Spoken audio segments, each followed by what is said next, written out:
Buenos días, hermanos. El Señor les bendiga. Qué bueno que nuevamente estemos en este lugar adorando su maravilloso nombre. Vamos a leer una porción de la palabra y vamos a ir a Segunda de Tesalonicenses, capítulo 2, verso 13.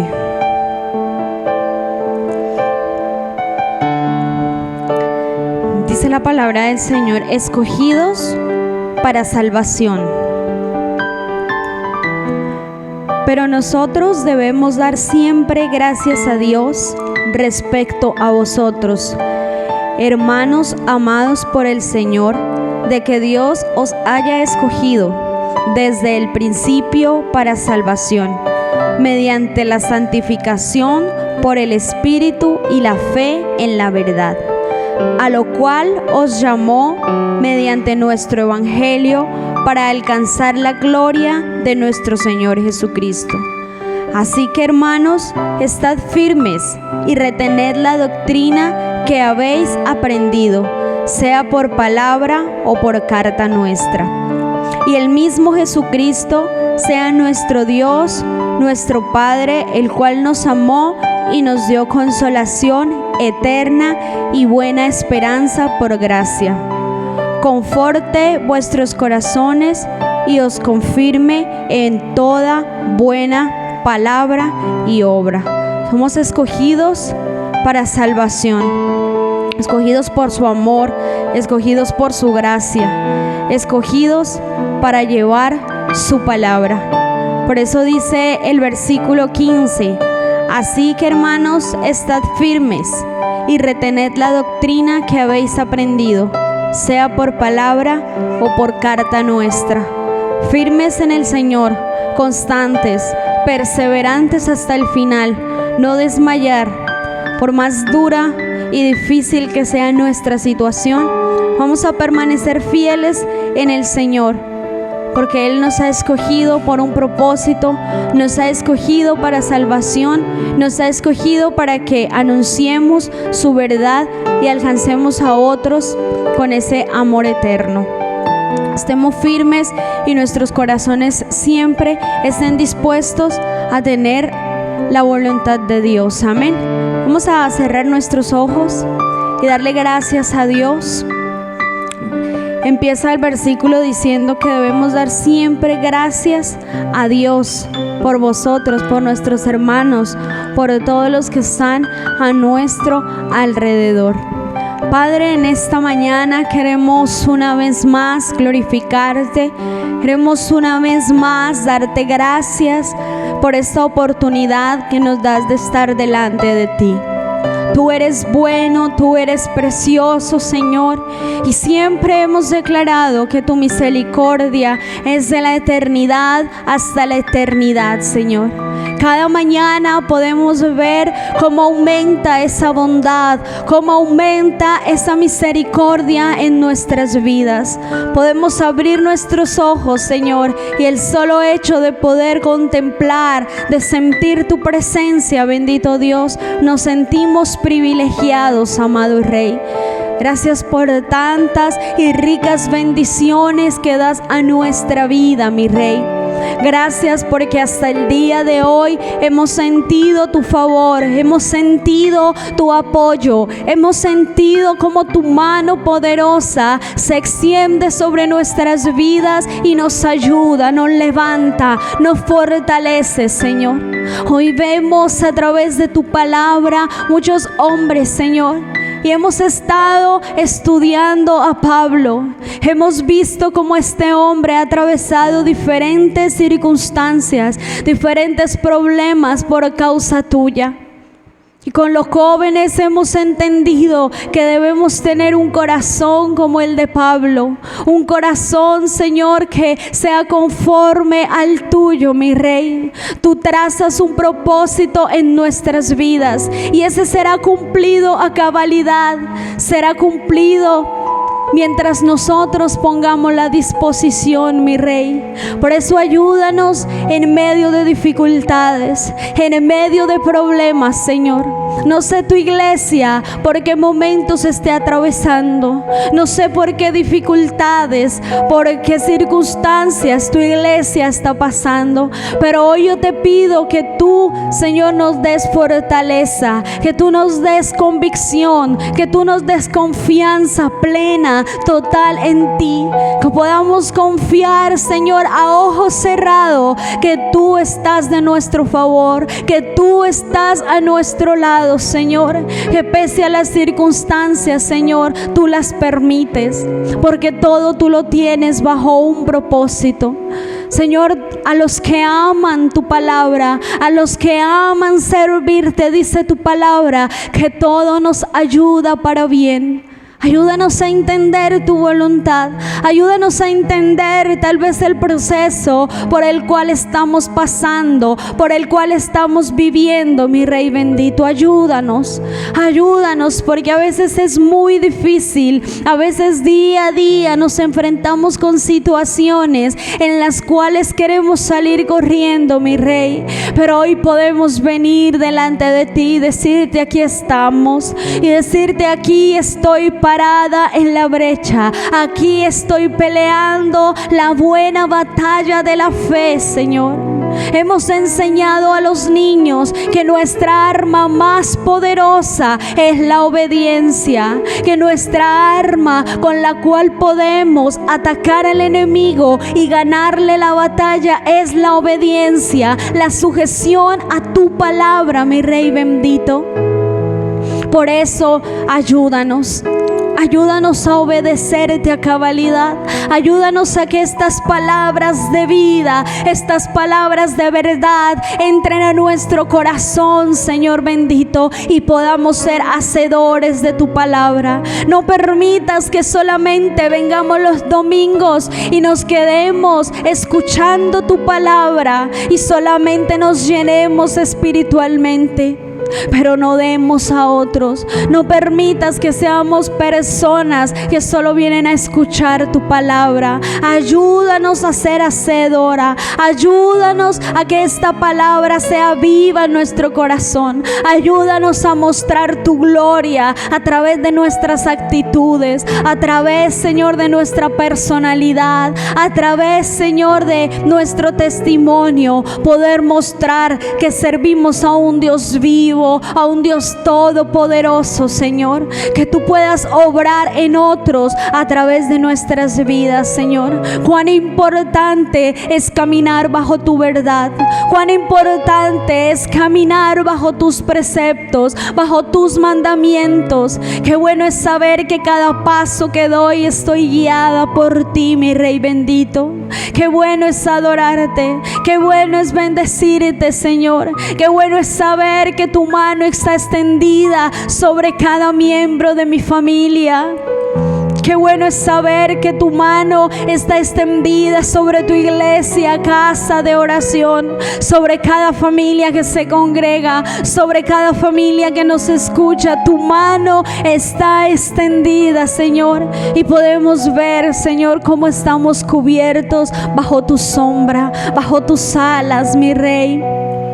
Qué bueno, Señor. Hoy, Señor, queremos de una manera especial bendecir los niños de este lugar. Bendecir, Señor, cada palabra, Señor, que es sembrada en ellos. Que sabemos que en los hogares se trabaja, que en los hogares tu palabra es trabajada, mi Rey bendito. Por eso pedimos que cada niño sea formado, sea fortalecido en tu verdad, sea guiado por ti, bendito Dios, en todo tiempo. De igual manera, las familias, apaciónalas, llénalas de ti, de tu gloria, de tu poder, de tu unción. Que cada familia, cada mañana pueda anhelar tu presencia, cada mañana pueda anhelar, Señor, tu bondad, Señor.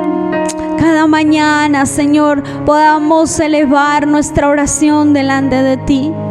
Cada mañana, Señor, poder contemplar tu presencia, tu hermosura, tu santidad en nuestras vidas, mi Rey. Qué bueno es adorarte en esta mañana. Qué bueno es bendecirte, mi Rey. Santo, santo, santo y poderoso es tu maravilloso nombre.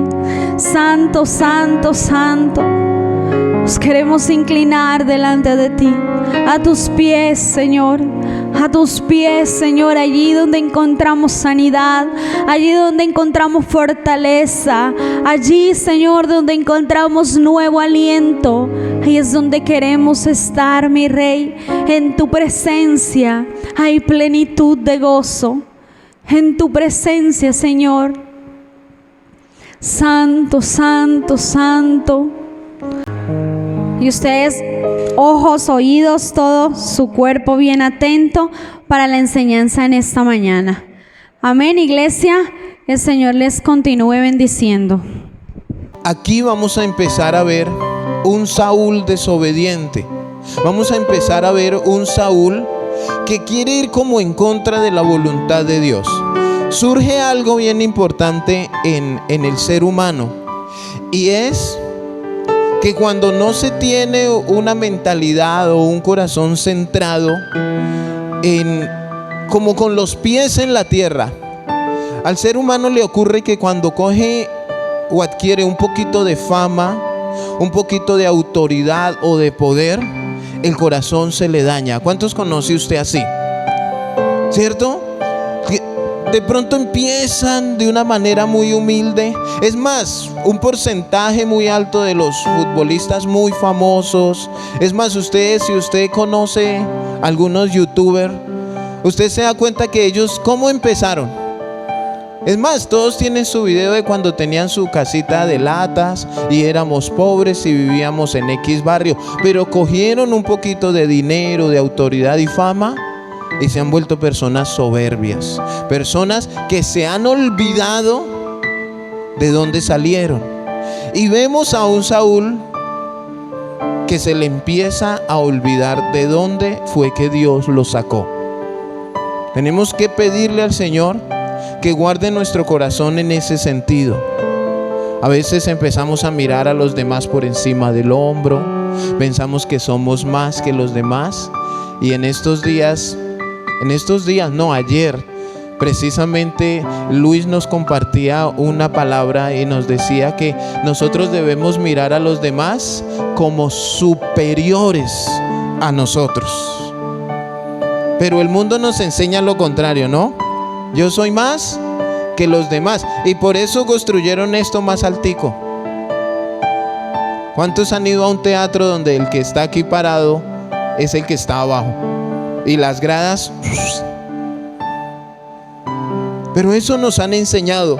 Entonces, en este capítulo 13 de Primera de Samuel, vamos a ver algunas situaciones y vamos a leer el versículo 8, y ya miramos todo el contexto del 8 en adelante.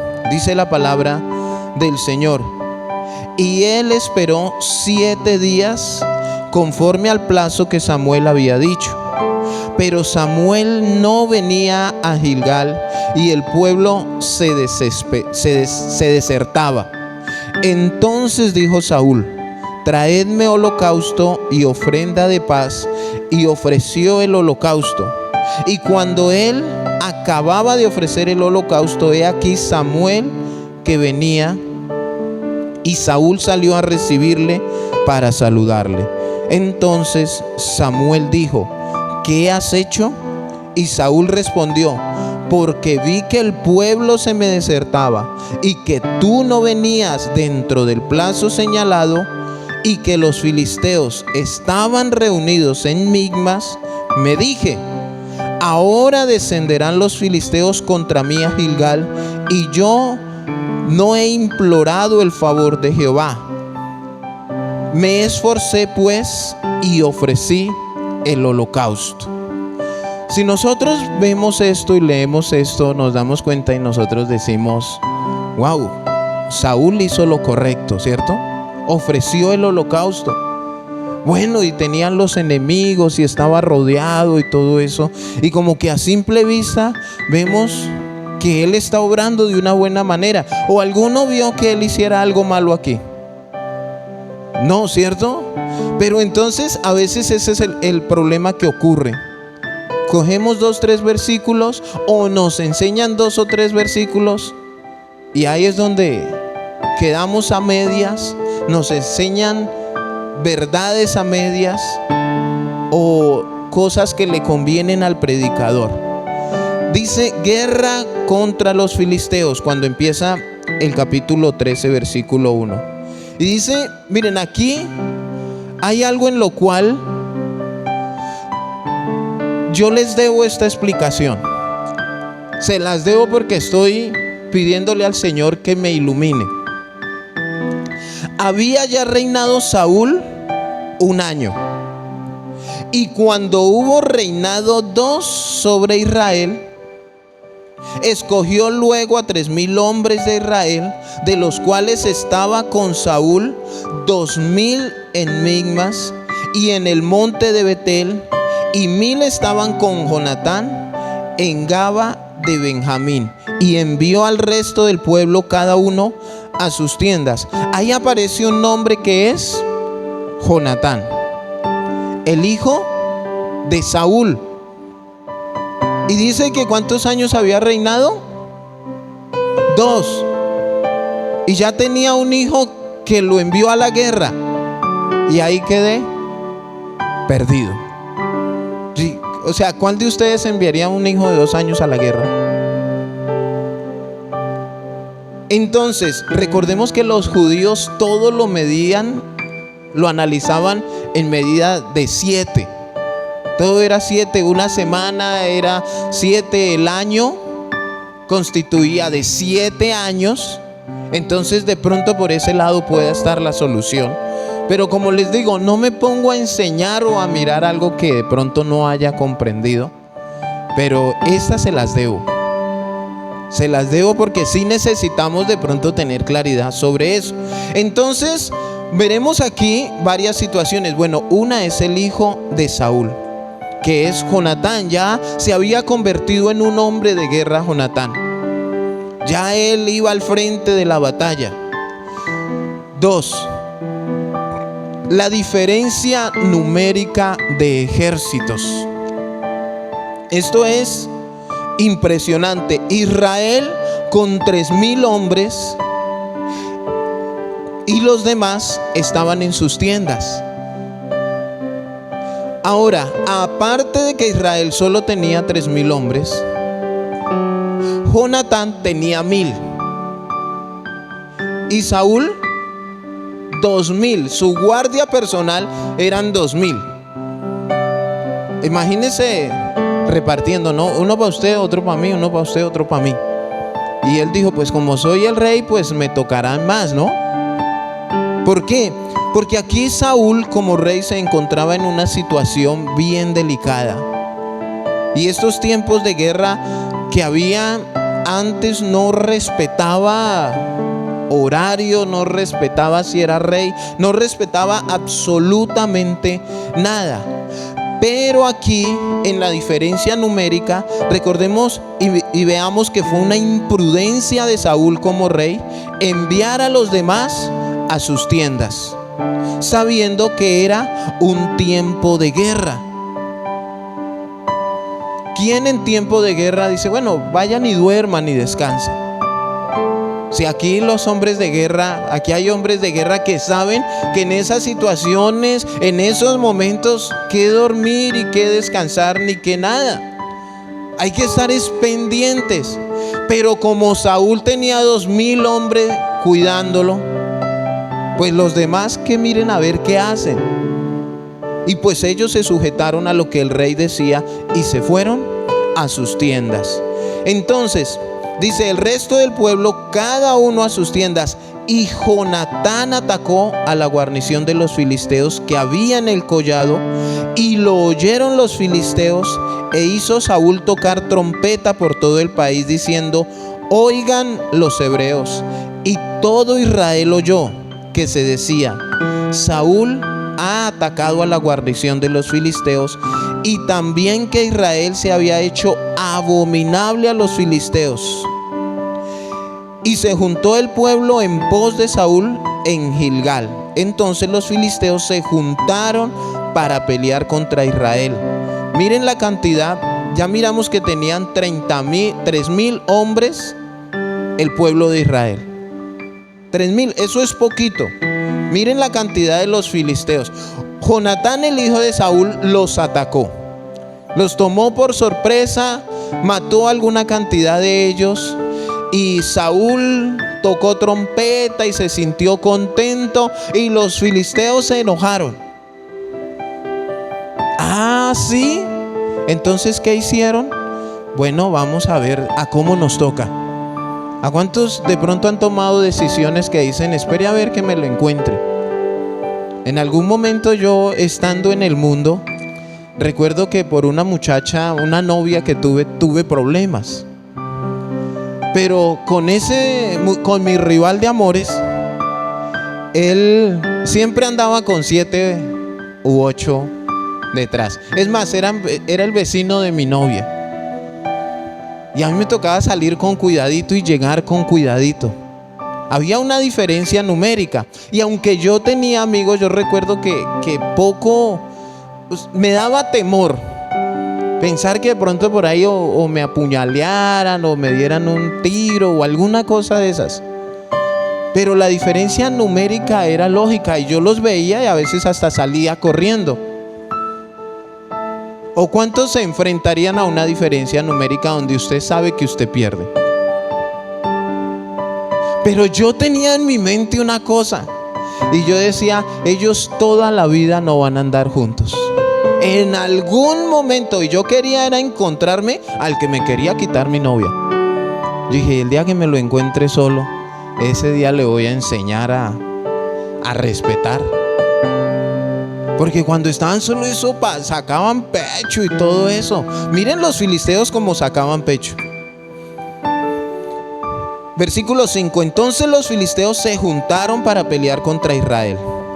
30,000 carros, 6,000 hombres a caballo, y pueblo numeroso como la arena que está a la orilla del mar. Y subieron y acamparon en Migmas, al oriente de Bet-Aven. Miren, 30,000 carros, hombres en carros,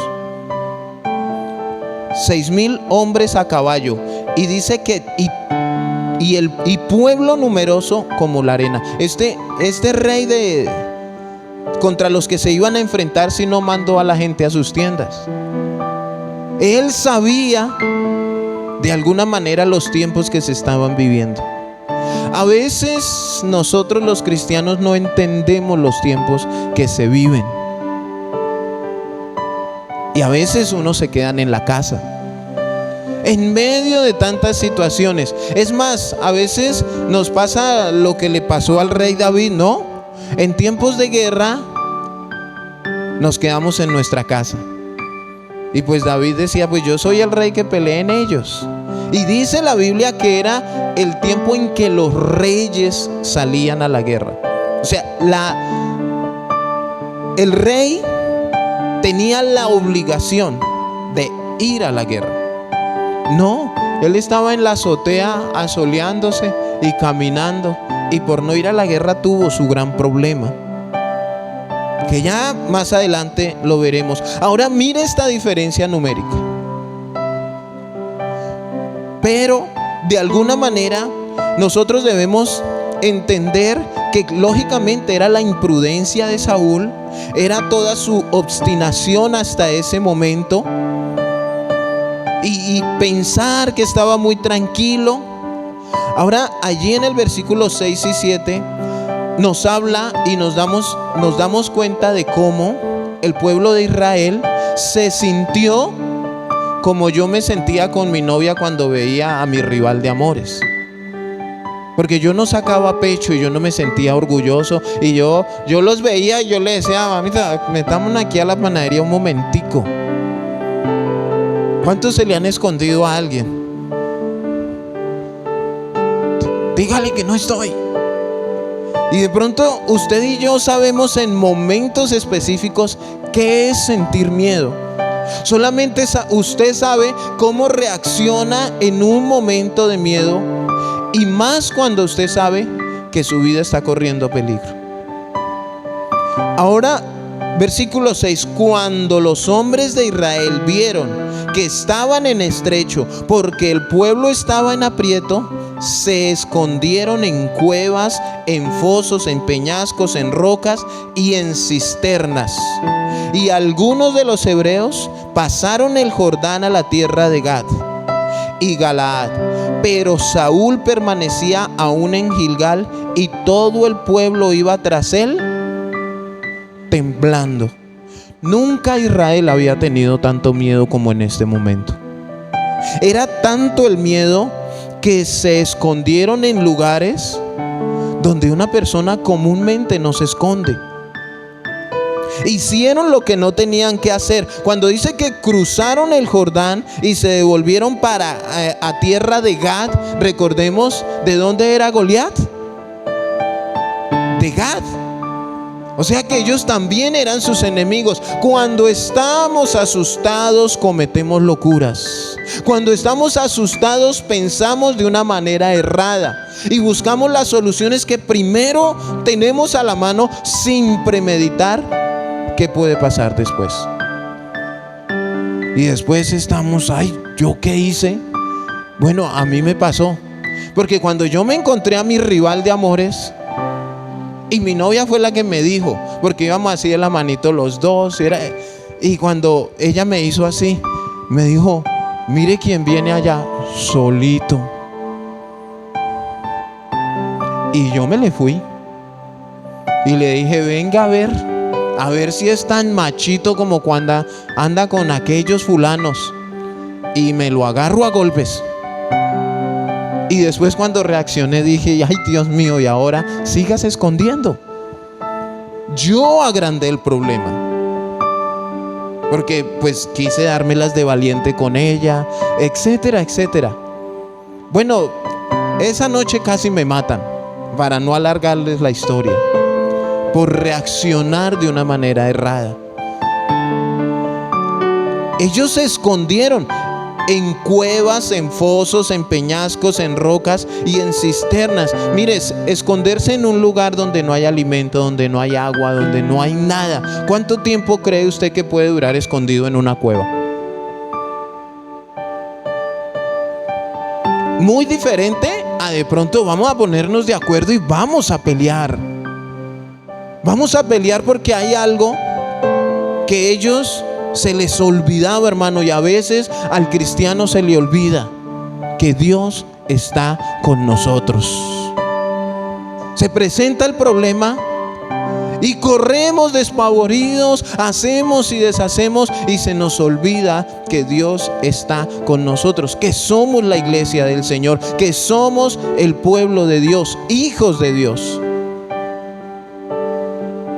Eso es como si uno de nuestros hijos pequeñines les diera hambre en algún momento determinado y se fuera a pedirle al vecino o saliera de pronto a robar. Y usted diría, pero pues si aquí está tu papá, me hubieras dicho papi o mami, tengo hambre. ¿No es así? O usted ver que su hijo se puso a comer tierra por ahí. No, ¿y por qué no me dijiste? A veces se nos olvida que tenemos un Padre que todo lo puede, que soluciona, que pelea por nosotros, que murió por nosotros en la cruz del Calvario. Y vamos cometiendo errores. Claro, yo en ese tiempo no conocía del Señor. Entonces, nunca Israel tuvo tanto miedo. Se escondieron, tomaron decisiones muy malas. Ahora, acordémonos que en uno de nuestros mensajes, uno de los principios que el Señor nos enseñó, nos dio, es a no sentir miedo. Miren, el miedo nos lleva a cometer los más grandes errores. Ahora imagínense el miedo asociado con el pecado. Nos lleva a cometer errores y después estamos lamentándolos. Entonces miren que los poquitos del pueblo iban detrás de Saúl temblando de miedo. Unos se escondieron, otros se fueron a donde otros enemigos, y los poquitos que se quedaron, pues Saúl tiene 2000. Fueron como los que más, bueno, pues a Saúl lo están cuidando 2000. Yo por aquí, que es más derecho, como que ahí aplica el dicho que nos metemos debajo del árbol que más sombra nos dé. O sea, piense un poquito, y yo aquí escondido en esta cueva, y donde vengan y me encuentren. Pero sea lo que sea, Saúl tiene 2000 hombres. Asustados, y todos se fueron para allá. Ahora, vemos el pecado de Saúl. Versículo 8: y esperó 7 días conforme al plazo que Samuel había dicho. Pero Samuel no venía a Gilgal, y el pueblo se desertaba. ¿Cuál fue el pecado de Saúl? Aquí en este versículo 8, si usted va al capítulo 10, versículo 8, vemos cuando Samuel le da la orden a Saúl. Capítulo 10, versículo 8. Luego bajarás delante de mí a Gilgal, entonces descenderé yo a ti. Estas palabras las está diciendo Samuel a Saúl. Descenderé yo a ti para ofrecer holocausto y sacrificar ofrendas de paz. ¿Qué dice ahí? Espera 7 días hasta que yo venga a ti y te enseñe lo que has de hacer. No le dijo: si yo no llego, haga lo que a usted bien le parezca. No, usted va a esperar que yo venga. ¿Usted recuerda cómo se llamó este mensaje? El mensaje sobre la obediencia. Cuando obedecemos, y recuerde que lo primero que Samuel le dice: hoy, después que te hayas apartado de mí, o sea, le dice, usted tiene que irse. Y hablamos de todo lo que Samuel le dijo a Saúl, que Saúl tenía que obedecer, a quiénes se iba a encontrar, dónde se lo iba a encontrar, qué les tenía que decir. Todo eso absolutamente. Hablamos de la obediencia que debía tener Saúl. Y aquí le da la última, ¿sí? Que tenía que esperar los 7 días allí en Gilgal. Pero entonces dice: y él esperó 7 días. Hasta ahí. Volvimos al versículo 8 del capítulo 3. Y esperó 7 días conforme al plazo que Samuel le había dicho. Hasta ahí vamos bien, esperó. Pero Samuel no venía a Gilgal, y el pueblo, ¿qué? Se desertaba. El pecado de Saúl fue su desobediencia. Pensar que sus estrategias le servían para cumplir el propósito de Dios. Aquí vemos la mentalidad de un pastor desesperado. Y ya les explico por qué. Solo debía esperar y confiar. No creer que él podía actuar bajo su propia voluntad. ¿Cuántos pastores, líderes, evangelistas, apóstoles hoy en día están actuando bajo su propia voluntad? ¿Cuántos se han desesperado porque les dicen que Cristo viene y no ha venido? Eso fue lo que le pasó a Saúl. Samuel no viene. Entonces, como no viene, y la gente de las congregaciones empieza a desertarse, entonces ellos empiezan a utilizar sus propias estrategias para ver cómo los tenemos a ustedes ahí contentos. Aquí, gracias a Dios, no hay estrategias. Y miran a ver cómo manipulan, cómo hago mi voluntad, porque eso hizo Saúl. Fue desobediente e hizo su voluntad, lo que a él le parecía. Mejor dicho, Dios le salió a deber a Saúl y a Samuel. Me expliqué mal. Saúl, sí, Dios le quedó debiendo. O sea, Dios fue malo y Samuel fue malo. No, pues es que yo hice eso porque usted no venía. Y hay gente que no, se va a pecar de nuevo porque Cristo no viene. Porque es que me están diciendo que Cristo viene hace 30 años. Y a veces pasa eso y están esperando, y como no aparece, vuelven atrás. En el versículo 9 dice: entonces dijo Saúl: traedme holocausto y ofrendas de paz. Y ofreció holocausto. Y cuando él acababa de ofrecer el holocausto, he aquí Samuel que venía. Y Saúl salió a recibirle para saludarle. En tiempos de guerra, el pueblo de Israel, uno era el rey y otro era el profeta o el sacerdote. La función del rey era gobernar. Él no tenía ni autorización ni había sido ungido para hacer funciones sacerdotales. La política y lo espiritual, aunque tenían que trabajar mancomunadamente, el rey no podía dárselas de predicador y el profeta no podía venir, al no ser que Dios fuera el que interviniera hablando a alguno de ellos. Saúl no tenía autoridad para ofrecer holocausto. Por eso Samuel allí en el capítulo 10 le dijo: espéreme que yo vaya y yo te diré. No, pero pues no vino. Yo le ofrecí. En el versículo 9 vemos que él ofreció el holocausto y él no tenía permiso ni autoridad. En el 10 vemos que salió a saludarle, y en el texto original, salió a saludarle, habla que salió como sin importarle lo que había hecho, ¿sí? Hasta con soberbia. Pues yo hice. Sí, como que, ¿cuántos se han encontrado con este tipo de personas que cometen el error y uno ni un tricito en la cara de arrepentimiento o de dolor? Que uno dice es bien cara dura o bien conchudo, o como dicen aquí en la costa, bien carón. Y uno, o sea, hace lo que hace y antes le salimos a deber. Esta era la actitud de Saúl. En el 11, mire lo que dice: entonces Samuel le dijo: viene el profeta a llamarle la atención. Entonces Samuel dijo: ¿qué has hecho? Y Saúl respondió: porque vi que el pueblo se me desertaba. Es que los hermanos se me iban de la iglesia. Entonces pues yo actué bajo mi propia voluntad, con mis propias estrategias. Contradecí la palabra de Dios y actué bajo lo que a mí me parecía. ¿Por qué? Porque es que los hermanos se me van.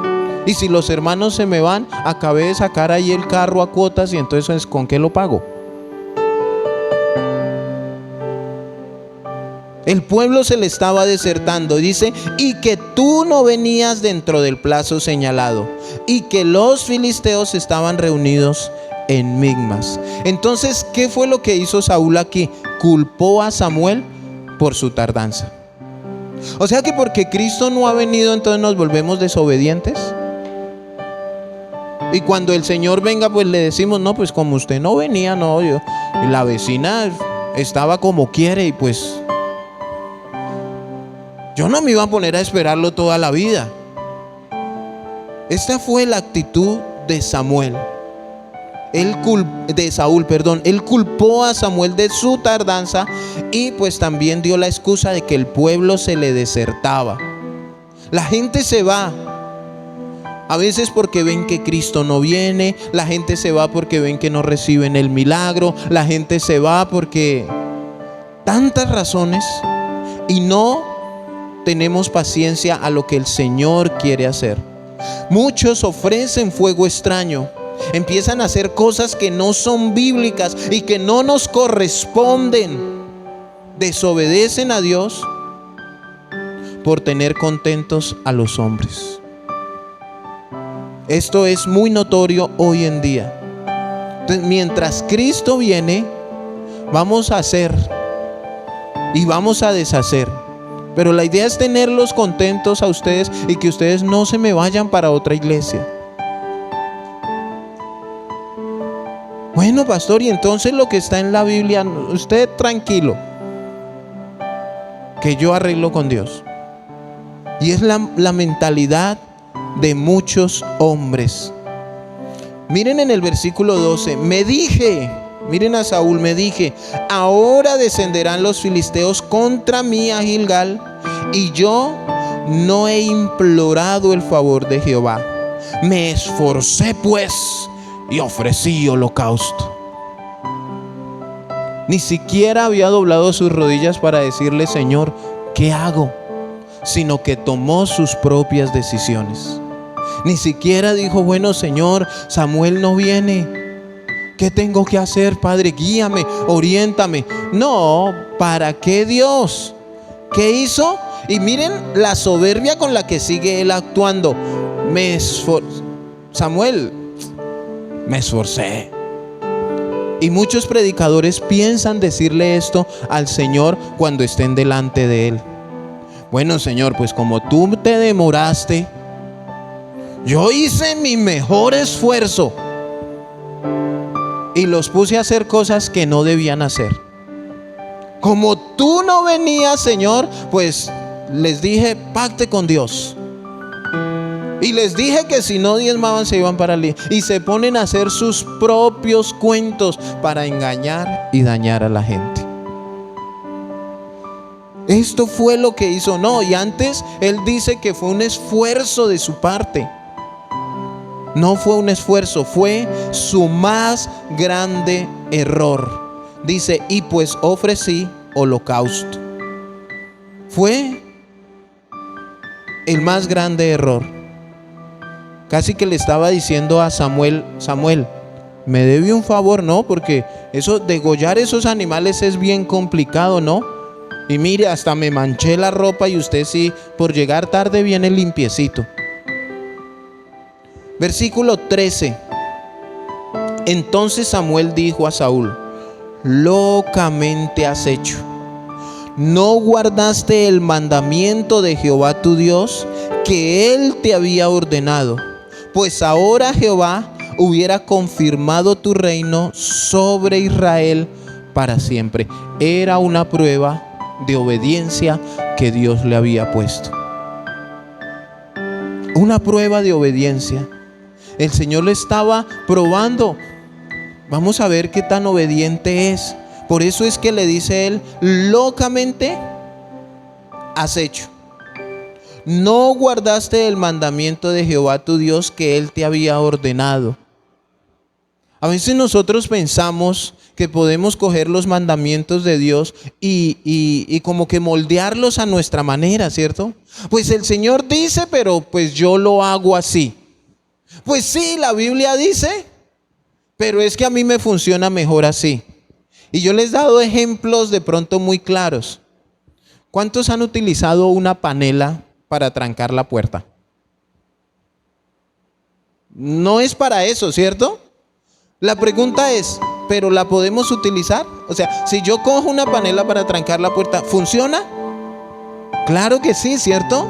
Pero aunque funcione, no es para eso. Y muchos líderes desde estos púlpitos, desde estos lugares, hacen cosas, hermanos. Dañan el evangelio, dañan la iglesia del Señor. Y usted va y les llama la atención. Le dice, pastor, perdón, qué pena, usted predicó algo errado. Sí, pero a mí me funciona. Es que esto no se trata de que funcione. Esto se trata de seguir los lineamientos que tiene la palabra de Dios. Hay personas que dicen, yo no creo en lo que está en ese libro. Eso es mentira. Eso, yo les digo, o sea que ya la leyó. Para que ella diga que es mentira es porque ya sabe lo que está ahí escrito. Ahora, ¿qué piensa que hay aquí escrito para que rechace la Biblia? Si la Biblia lo único que nos hace es un bien a usted y a mí, y nos bendice a usted y a mí, nos da salvación a usted y a mí, nos dice cómo vivir aquí en esta tierra a usted y a mí, cómo tener una familia en bendición. Eso está en la palabra de Dios. Entonces el que dice que es mentira, o no la ha leído y quiere excusarse, o la leyó y no la entendió, o quiere de alguna manera rechazar la palabra de Dios. Entonces no se trata, miren, no es nuestro esfuerzo. Cuando Samuel dice me esforcé, quiere decir que lo hizo en sus fuerzas, a su manera, a lo que él le parecía. Y nosotros no podemos actuar delante de Dios. ¿Cuántos trabajan? Aquí hay personas que entienden de sujeción. ¿De qué es estar sujeto? Y de pronto esas personas no pueden ir delante del general o del coronel a decirle, pues no, mi coronel, sin novedad, yo hice lo que me pareció. Si él ya le ha dado una orden clara, ¿será que tiene que sufrir las consecuencias? Las va a sufrir, porque es que le va a decir soldado o el cargo que tenga. Y nosotros sabemos que en lo militar uno no se manda solo. ¿Cómo es? Como ordene y cumplida su orden. ¿Qué ordena? Como ordena y cumplida su orden. Y nosotros los hijos de Dios, casi que, Señor, ¿qué ordena?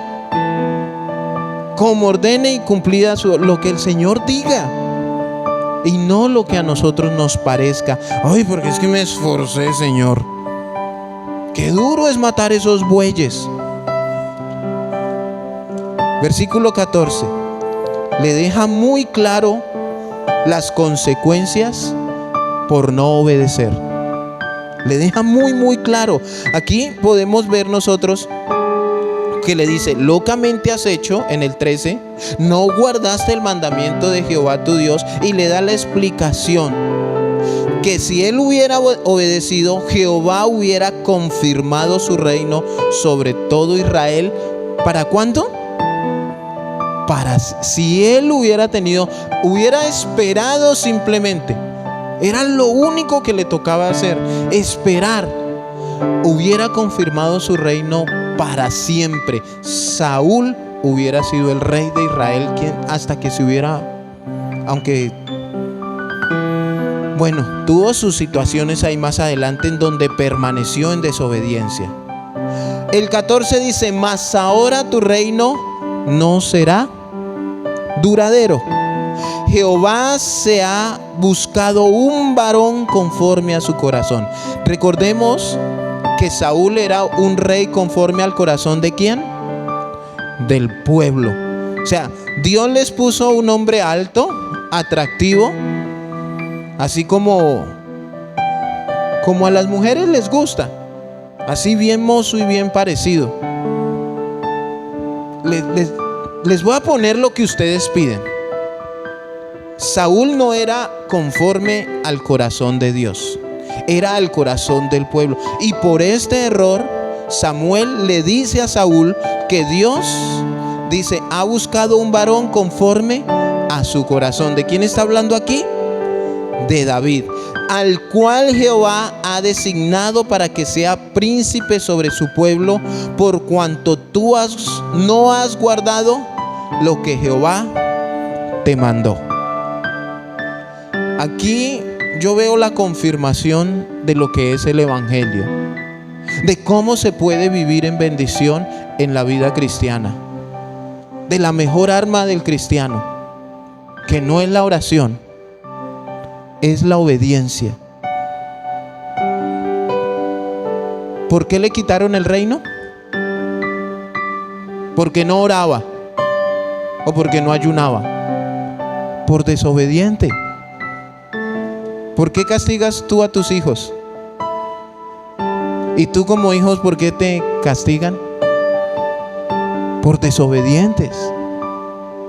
La desobediencia en el trabajo, en la casa, con Dios. Ve a un centro comercial, ve a cualquier lugar público y actúa en contra de las reglas de ese lugar. Desobedécelas y vas a ver las consecuencias. Es que eso no es solo con Dios. Es más, yo creo que tú en tu casa tienes reglas y normas. ¿Y qué pasa cuando las desobedecen? ¿Hay o no hay consecuencias? Bueno, con Dios no es diferente. Tu reinado no será duradero. Él consiguió un rey, un príncipe conforme al corazón de Dios. Ahora, conforme al corazón de Dios no era ni alto, ni era el más era el menor, ¿no? Él olía a oveja. Estaba por allá detrás de las ovejas.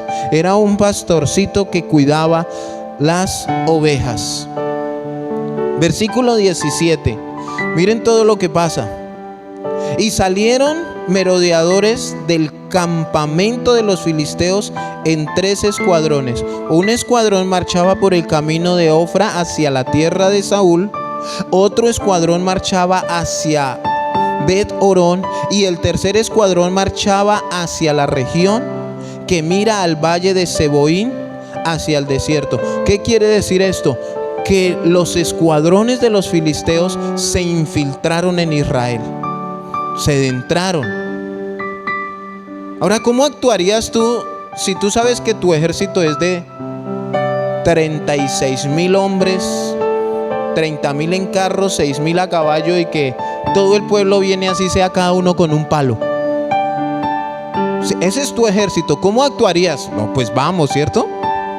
Pero ¿cómo actuarías tú si el tuyo es el de los 3,000? Y fuera de eso, nuestro amado presidente tiene 2,000 que lo cuidan a él solo. Bueno, yo también me escondería en una cueva, creo yo. Si no, confío en Dios.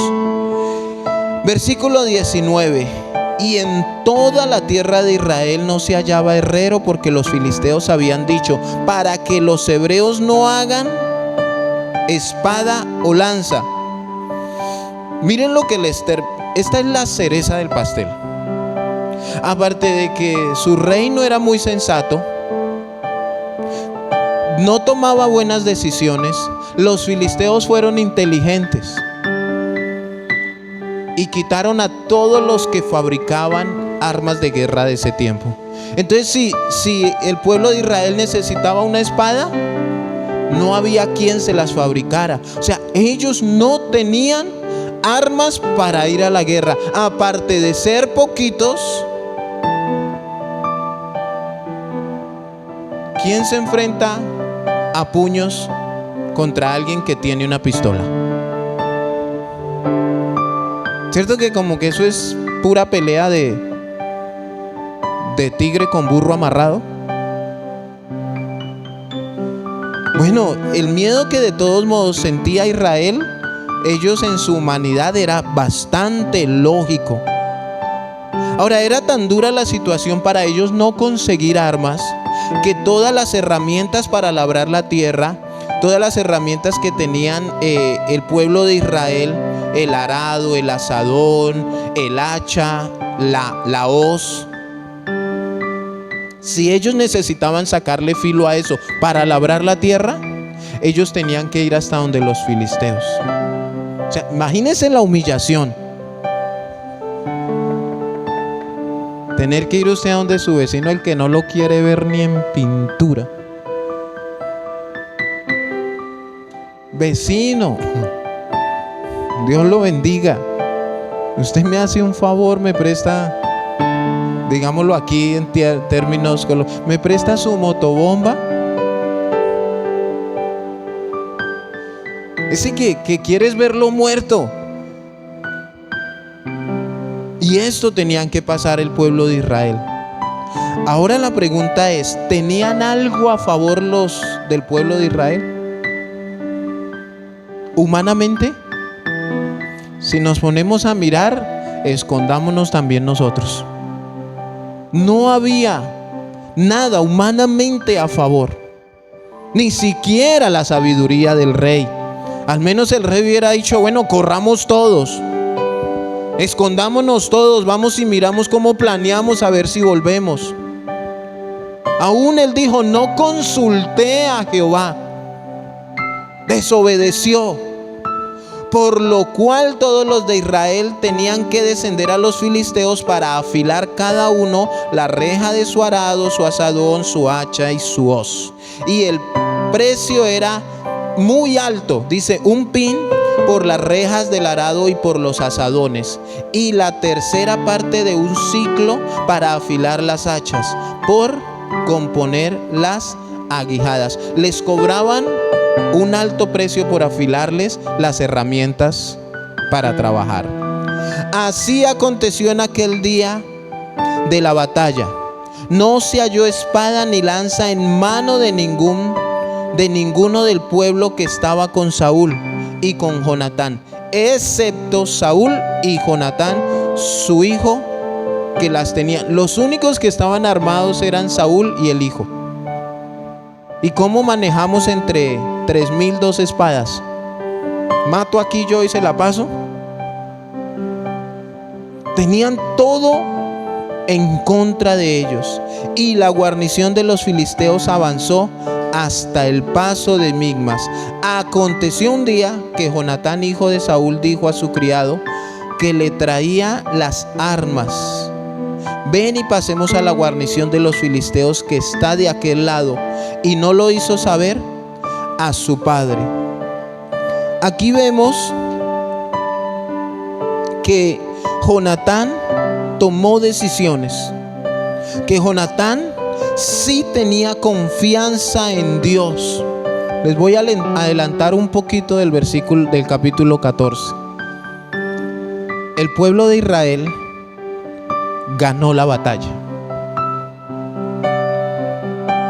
Miren, lo poquito en las manos de Dios es más valioso y más poderoso de lo que tú y yo nos imaginamos. Mire el versículo 2 del capítulo 14 para que usted sepa con cuántos hombres le ganó Israel. Y Saúl se hallaba al extremo de Gaba, debajo de un granado que hay en Migrón. Y la gente que estaba con él era, ¿cuántos? Con 600 hombres. ¿Cuántos eran los de los filisteos? Hermanos, a veces creemos que necesitamos una AK-47 para defendernos del diablo. Ahora, ¿fueron los hombres? ¿Ustedes han escuchado la canción que dice que no es con espada ni con ejército, sino con su Santo Espíritu? Yo sé que todos allá en su corazón están allá mecanizando, pero 600 contra 30,000 carros y 6,000 hombres y todo el pueblo como la arena del mar contra 600. Medite un poquito. Si usted se ha ido y se ha parado frente al mar. Hace poco hablábamos con algunos esto. ¿A cuántos les han predicado de cuando Moisés puso la vara y se abrió el mar? Y uno se lo imagina aquí, ¿cierto? Como los niños. La mente de niño viene aquí y uno se imagina. Y dice la Biblia que ellos pasaron en seco. ¿Cuántos? Más de 2,000 hombres. Con sus mujeres, con sus trasteos de aquel tiempo, ¿no? En caballo, burro, llevaban gallinas, pollos. Y uno se lo imagina y gloria a Dios, aleluya, y uno aplaude porque el Señor te dio libertad, y uno aplaude y gloria a Dios. Bueno, vaya, párese al frente del mar que nos queda fácil y medite en esto. Cuando yo llegué a esta ciudad, y lo primero que uno dice, ¿y será que sí se puede? Vaya y usted mire a ver dónde encuentra que se termina el mar. E imagínese cómo fue que eso se abrió. ¿Usted tiene mente para eso? Yo lo creo por fe.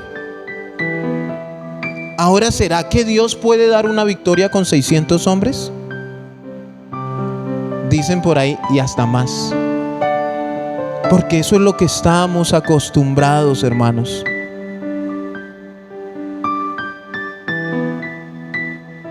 A ver las cantidades, no, hermano. Si somos pocos, el Señor quiere hacer mucho. Quiere hacer grandes cosas. La Biblia dice, el pequeño vendrá a ser 1000. Aunque tu inicio haya sido pequeño, tu postrer estado vendrá a ser mayor. Y cuando uno cree estas cosas que nuestra mente no las alcanza a percibir, si no somos personas espirituales totalmente, ¿qué dice la Biblia? Que para el hombre natural estas cosas son locura. Es más, podemos decir, pastor, métame los dedos a la boca a ver si tengo dientes. O sea, imagínense 600 hombres con piedras contra 36,000 en caballos. Hace poquito hablé también de un ejemplo de la guerra de Irlanda. ¿Cuántos han visto Corazón Valiente de Mel Gibson? Era un tricito de ejército contra medio mundo.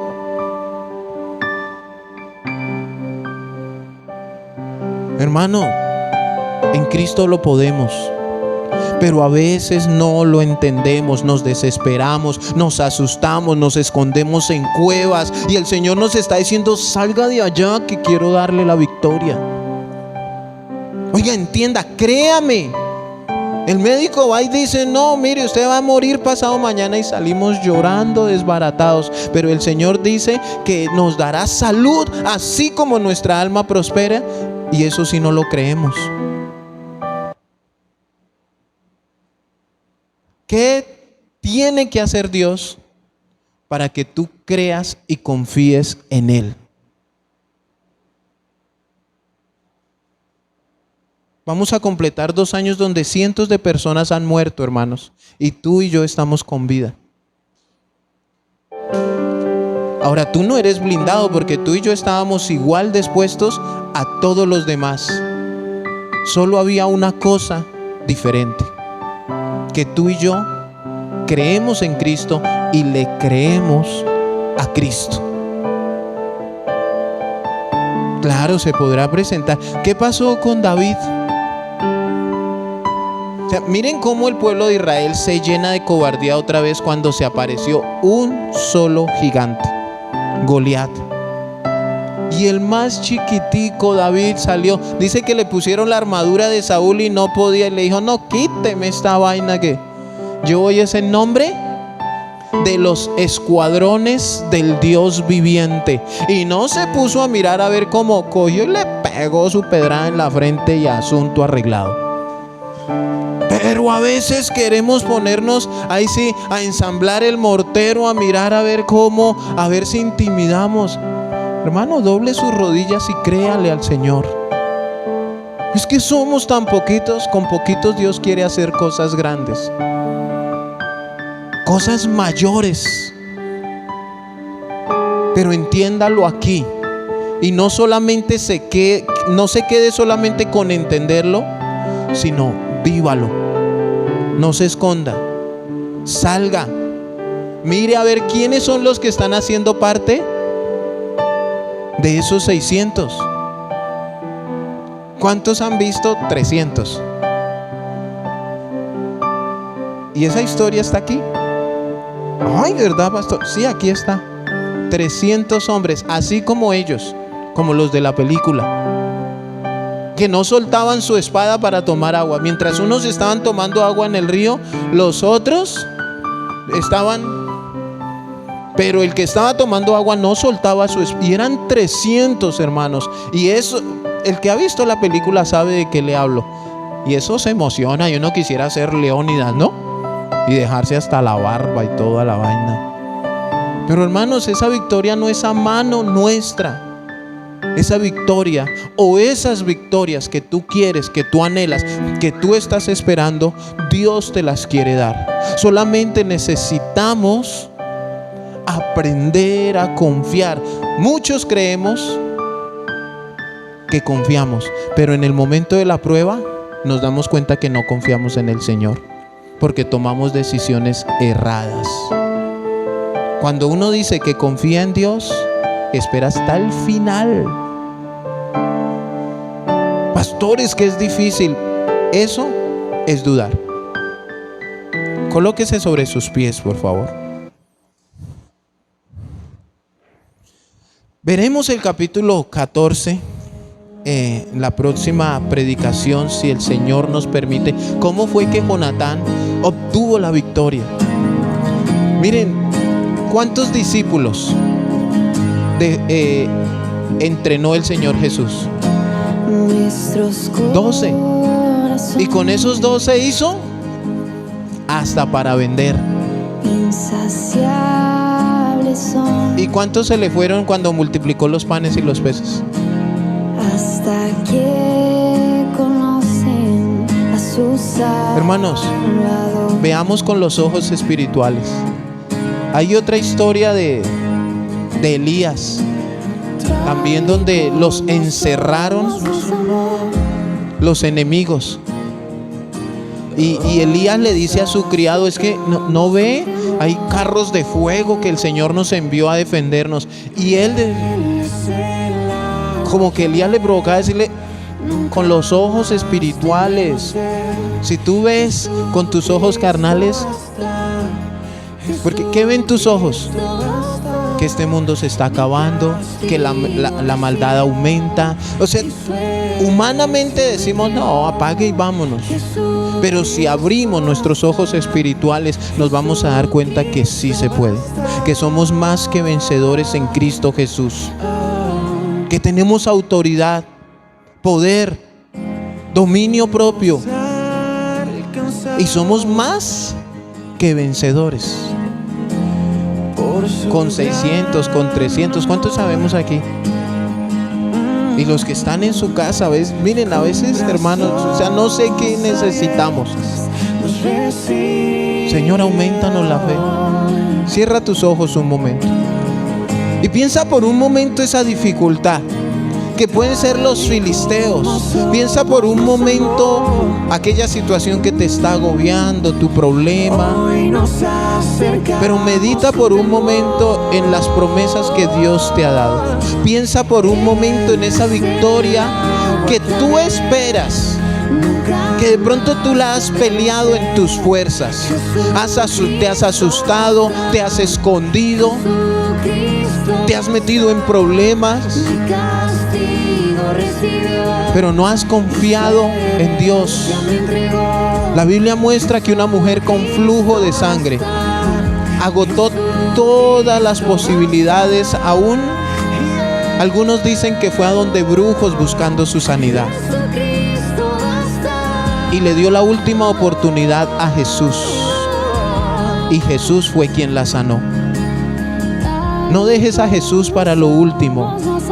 No dejes a Dios para mirar ya, agotar las demás fuerzas, las demás posibilidades. Dile: Señor, ayúdame a entender cómo confiar en ti. Ayúdame a entender qué tengo que hacer. ¿Cuál es la actitud de una persona que debe confiar en ti? ¿Cómo hago para entender que tú con lo poco haces grandes cosas? Con un hombre, Señor, con Moisés sacaste a la libertad a más de 2,000 hombres. Con un hombre que es tu Hijo Jesús, nuestro Salvador, con uno fue suficiente para dar salvación y vida eterna a todo el que cree, a todo el que a ti se acerca. Con uno solo, con un sacrificio, Señor. Padre, ayúdanos a entender que no es con ejército, no es con armas, no es con espada, es con tu Santo Espíritu. Es aferrados a ti, confiando en ti, entendiendo que tú eres quien nos da la victoria. Ayúdanos, Señor, para aferrarnos a ti totalmente. Que aunque veamos el problema delante de nosotros, aunque veamos la enfermedad, aunque aparezca la escasez y se nos presente como un gigante o como una multitud de más de 36,000 hombres, tenemos un Dios que es más poderoso que cualquier ejército. Tenemos un Dios que sana cualquier enfermedad. Tenemos un Dios que abre puertas que nadie puede cerrar y cierra puertas que nadie puede abrir. Tenemos un Dios que venció la muerte, que venció a todo principado, a toda hueste espiritual de maldad. Los venció y los tiene sujetos bajo sus pies. Y nos ha hecho a nosotros más que vencedores. A ti y a mí. Él lo único que necesita es que tú y yo le creamos. Es lo único.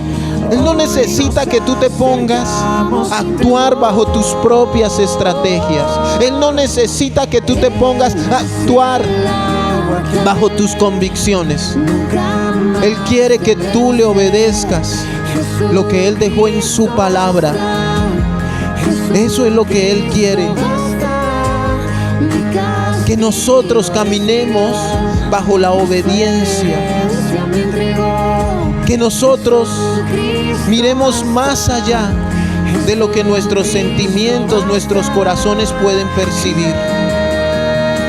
El apóstol Pablo le dijo a los romanos: ¿quién nos separará del amor de Cristo? ¿Tribulación o angustia o persecución o hambre o desnudez o peligro o espada? Como está escrito: por causa de ti somos muertos todo el tiempo. Somos contados como ovejas de matadero.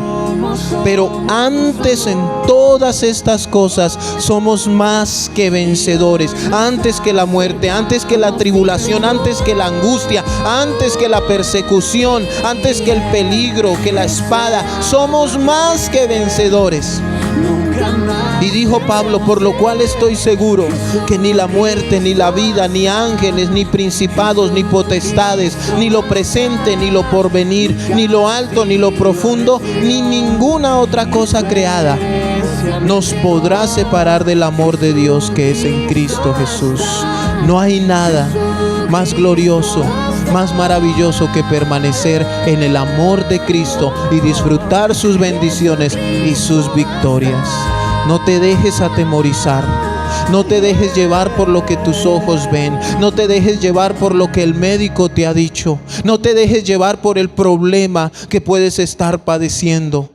Créele a Dios. Créele al Rey de Reyes y Señor de Señores. Y la palabra nos muestra que Él podrá demorarse un poco, pero Él va a llegar. Él te dará solución. Él está mirando cuánto tú y yo podemos soportar.